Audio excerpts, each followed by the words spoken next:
It is 93.3 WMMR here in Philadelphia. I'm Pierre Robert, and we have the pleasure of the company of a musician who I think you could say not only was raised in, but almost bathed in music, if you will. His name is Wolfgang Van Halen. He's got a band that we'll be seeing at some point in the future, Mammoth WVH, an amazing song called Distance. And Wolfgang, a pleasure to welcome you to MMR. Oh, thanks so much for having me. It's a pleasure. Oh, it's great to see you. I actually got to meet you at a little club outside of Philly. It was called The Note, and you were playing with Tremonti. Yeah, yeah, And yeah. Mark has been a friend of ours for a long time here at MMR. MMR is a rock station in Philly that's been on for 52 years and alive and well in an era where commercial, rock and roll stations aren't really alive. And you just nailed it in that set with Tremonti. Oh, thank And I think you got thrown into that right at the last minute, didn't you? Yeah, yeah. It was. I just happened to be in New Jersey when they were in New York and needing a bass player, and I went over there in the middle of the night, learned the whole set, and on the tour the next day. Really fun story. Wow, that's just great. I mean, you've been thrown into the fire, if you will, on a number of occasions. I think when you joined the Reunited Van Halen in '07, you were 16 years of age. I remember stories of reading about your father going to pick you up at high school for practice with Van Halen. Did you feel at that time on, particularly those first few shows of that tour, even though I'm sure you had rehearsed a lot, did you feel a lot of pressure at that time? Of course, I think there was a lot of pressure, and I'm an anxious person in general, so I certainly experienced that day to day. But yeah, but overall, we had rehearsed so much that just getting up there and locking in with Dad and Al just made everything good. You could just kind of block everything else out and just go for it.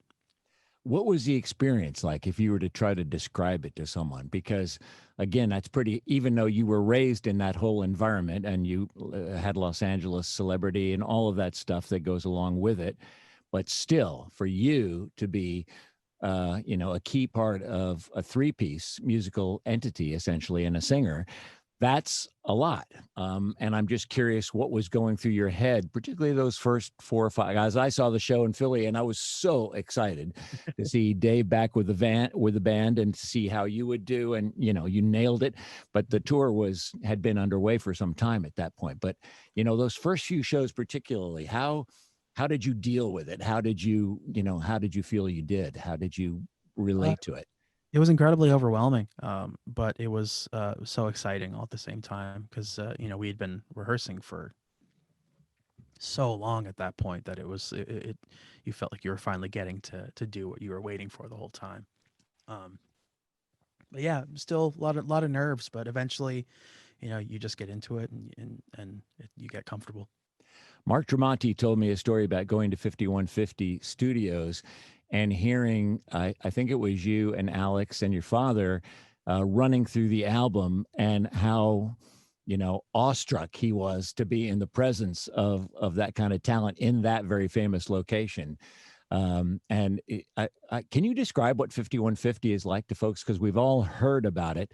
A friend of ours, Ike Richmond, who does a lot of promotion here in the area and has known Ed for a long time, talked about going in and seeing your father's cigarettes with ashes that would, extend out on the ashtray like he had started to light a smoke and then gotten caught up in some musical moment and the cigarette just kind of burned itself out, things like that. But is it a small space, a larger space? What's it like? It's a bunch of kind of small rooms put together, and then the live room is a little bit bigger. A lot of nicks and scratches on the ground, cigarette burns, but I think it's part of the character. Like I'd never want to fix that or remodel it. It's just all the character is just like baked into the walls. It's a lovely. It's home for me. Yeah, I can imagine. I wanted to ask you how you're doing. You've probably been asked a lot, but it's only been 2 months, and for a lot of us, we'd known your dad had some health bouts, but for a lot of us, we were kind of taken by surprise when all of a sudden we learned, that he had passed. I sort of thought he had had cancer and sort of overcome it, but I guess that wasn't the case. Yeah, no, it's he had been struggling over the years. It was up and down, but we always had faith that he'd make it through. But I'd been working on my album for so long, and it was ready to go, but uh, it was either, you want to go on tour and not be home, or do you want to spend time with your dad? And I think I made the right choice. Oh, you definitely did.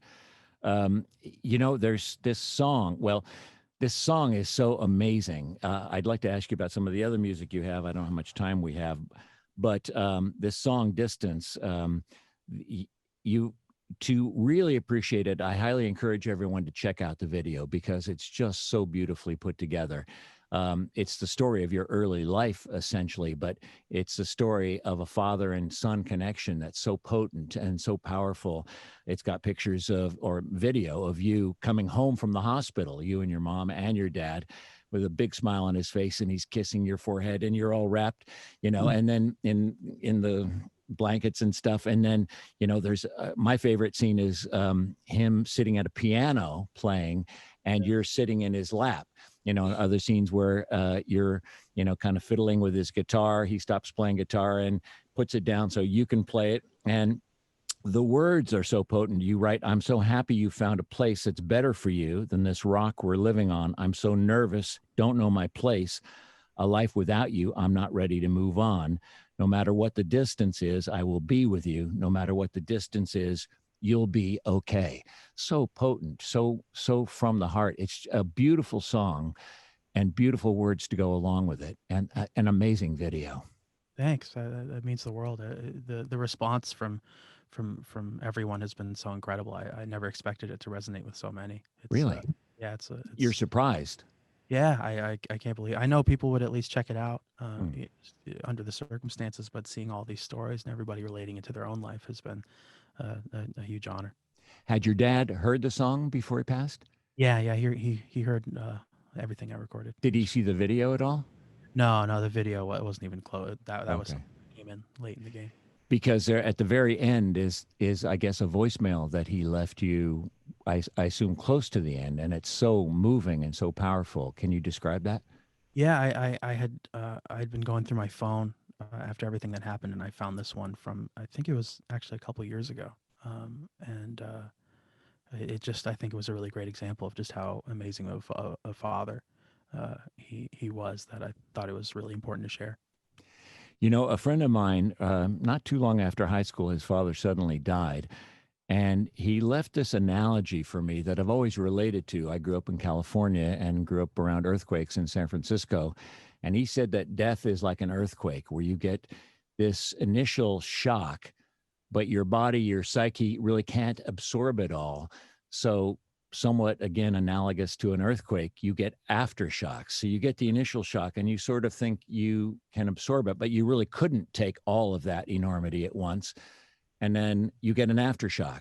You say, okay, I get it now, but you still haven't gotten it. And these aftershocks continue as long as they continue. And it's kind of only when they've all kind of played out that you sort of come to acceptance with it. Does that resonate with you at all? Yeah, certainly. I think being so fresh in this, it really doesn't ever seem like I'm going to be 100% again. It's more of just that you kind of live with this empty space, and you just kind of figure out how to carry it a bit better, rather than fill it. Well, how do you see yourself progressing? Because you know that you have to go on. You know your dad wants you to go on. You've got this song, and I assume there's some other songs coming. There's a full album completed. Is that correct? Yeah, exactly. So how would you see that playing out as the days go on, assuming we get past this COVID crisis? Yeah, my father's pride and belief in me is what keeps me going. It's kind of, and I feel closest to him when I'm, in the music. So just in the music world and playing music, and uh, so I'm really looking forward to getting this album out, come like late springish, so Mm. everybody can hear, and because they enjoy Distance so much, I'm excited to see what they think of everything else. Can you give us an example of, or just describe one of the other songs that really moves you that you love? Yeah, I think it's funny. It's going to be more of a rock record. I think Distance is kind of an outlier. There are definitely softer songs on the album. I think what'll surprise a lot of people is one of my dad's favorite song on the album is a song called "Think It Over," and it's actually probably the poppiest song on the. Really? Yeah, and he just, gosh, he loved that song so much. So I'm excited for people to hear it. There's nothing wrong with a catchy song. An upbeat pop song is great, I think. I see the bass behind you on your right hand side. Uh, does that have a history because it's got those markings on it? Yeah, it's the Wolfgang bass that I played on the last two Van Halen tours. There's only Hmm. two, so it's just a really cool bass. I thought it was nice to have in the background. Oh, it's great. You've mentioned in terms of archives that you don't see digging into the archives and what a complicated process that would be. And yet, people always kind of clamor for unreleased material. And I've heard of, bootleg other versions of Hot for Teacher and things like that that are out there. Does that still, would you think that you would have an archivist go through that before you'd even attempt that? Or is it not something you'd be interested in doing at all? Definitely down the line. I just wouldn't expect it anytime soon. I think my dad released all the stuff that he wanted people to hear. So, Right. knowing how amazing my father was, I know there's got to be some amazing stuff in there. It's just a matter of doing it properly and, more importantly, archiving it to keep everything safe and alive.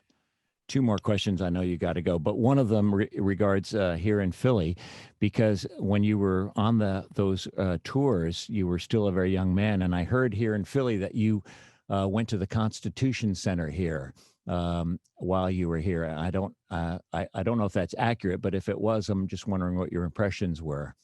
Yeah, God, that was so long ago because I remember I was, gosh, I remember I had a tutor because it was for 11th grade for the very first tour, so she took me to like everywhere that had any historical significance in Philadelphia, and it was really fun, an amazing time. I heard you also got cheesesteak samplings of Oh yeah, Pat's because and Geno's, I guess, right? yeah, my good friend, and he's like a brother and an uncle to me. He's been in my family's life for my entire life. Matt Bruck, he's from Philadelphia. Oh, cool. So every time we're in town, we always, we go to Jim's, Pat's, Geno's, and we always do a blind taste test. It's really You, fun. did you know which one won? Just out of curiosity. I think Geno's won one year. I can't remember. I guess we got to go back and You're do it not again. a food critic, you're a musician. One final question, because I'm a unity freak. And so there was so much lost time in the Van Halen history book, if you will, and so much what I would describe as untapped potential, if that makes sense to you. Um, uh, During the times there was Sammy, and that was so successful, then this long gap, and then Sammy again, and then eventually Dave and you.